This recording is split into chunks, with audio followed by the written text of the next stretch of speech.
So hello and नमस्ते, welcome back to my YouTube channel guys. अहिले 6 बजिरहेको छ बिहानको। अनि अहिले चाहिँ म हाम्रो खेत आएको छु किनकि आज रोपाइँ छ हाम्रो खेतमा। सो रोपाइँ गर्नको लागि बिहानदेखि नै पानी सानी मिलाउनु पर्ने काम हुन्छ नि त। सो पानी मिलाउनलाई अनि हेर्न सक्नुहुन्छ पछाडि बिउ छ होइन, यो ढोकामा एक डोको बिउ बोकेर अहिले चाहिँ नेर्पा आएको छु म गाइज होइन। नेर्पा मतलब सोलमाकै सिमाना एरिया हो होइन, नेर्पै भन्छ यो साइडलाई चाहिँ। सो हेर्न सक्नुहुन्छ खेतहरू यहाँ छ होइन। त्यहाँ अगाडि चाहिँ खोला छ है गाइज। खोलाबाट चाहिँ पानी फर्काएर चाहिँ पानी ल्याइयो। अब पानी दोहोऱ्याउँदै यहाँदेखि हाम्रो दुई तल्लो किता पनि छ क्या। सो सुरुमा चाहिँ तलदेखि सुरु गरिन्छ नि त, त्यो तलदेखि सुरु गर्ने भएकाले अब पानी चाहिँ एकदम यो बाटो लाएर तल खेतसम्म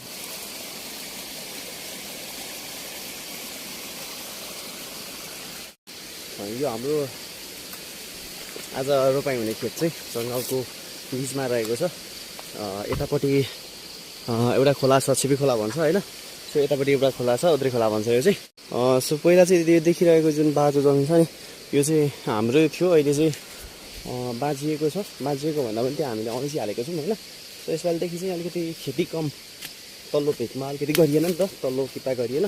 सो यहाँदेखि देख्न सक्नुहुन्छ यिनीहरूमा मात्रै खेती छ यसपालि। लगभग अलिअलि कामहरू सकेर चाहिँ म चाहिँ घरतर्फ लागिसकेको छु गाइज। अब घर जाने फेरि अनि घर गएर चाहिँ हलो बोकेर आउनु पऱ्यो, आज काम गर्नु पऱ्यो नि त गाइज। सो यसलाई चाहिँ छेपे खोला भन्छ। अनि जुन यहाँनिर चाहिँ मान्छेहरू चाहिँ दाह संस्कार गर्ने काम हुन्छ हाम्रो खोटाङको होइन, हाम्रो दिक्कलको चाहिँ होइन। सो खोला चाहिँ अहिले सानो छ, पछि खोलामा चाहिँ तर्नु सकिँदैन होइन। यो तिनवटा खोला मिसिन्छ माथि माथिल्लो यो जुन हाइवेमा चाहिँ राजमार्गबाट चाहिँ तिनवटा खोला चाहिँ जोडिएर चाहिँ यहाँनिर एउटा खोला बनेर आएको हुन्छ। अहिले चाहिँ लगभग बर्खाको समय सुरु भएको छैन नि त, खोला भर झर्ने टाइम अलिक भएको छैन, पानी त्यत्रो खोला भर्नु झर्ने आएको छैन, त्यही भएर खोला अलिकति सानो छ। अनि यो चाहिँ हाम्रो यो रोड चाहिँ हाम्रो दोर्पा जाने रोड हो होइन। दोर्पासम्म दुम्ली दोर्पासम्म पुगेको छ, दुम्लीको दोर्पाको चाहिँ दुम्लीसम्म पुगेको छ यो रोड चाहिँ। अनि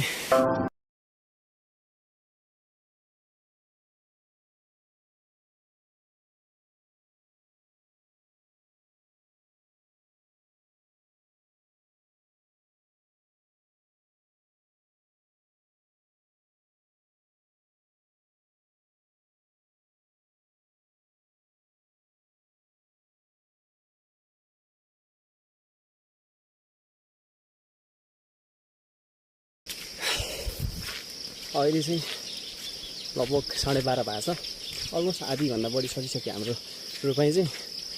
अहिले चाहिँ ठ्याक्कै त्यो भन्छ नि बिउ नपुगेर चाहिँ बिउ लिन जाँदैछु। पानी पनि आइरहेको छ होइन, सानसानो छिटिरहेको छ।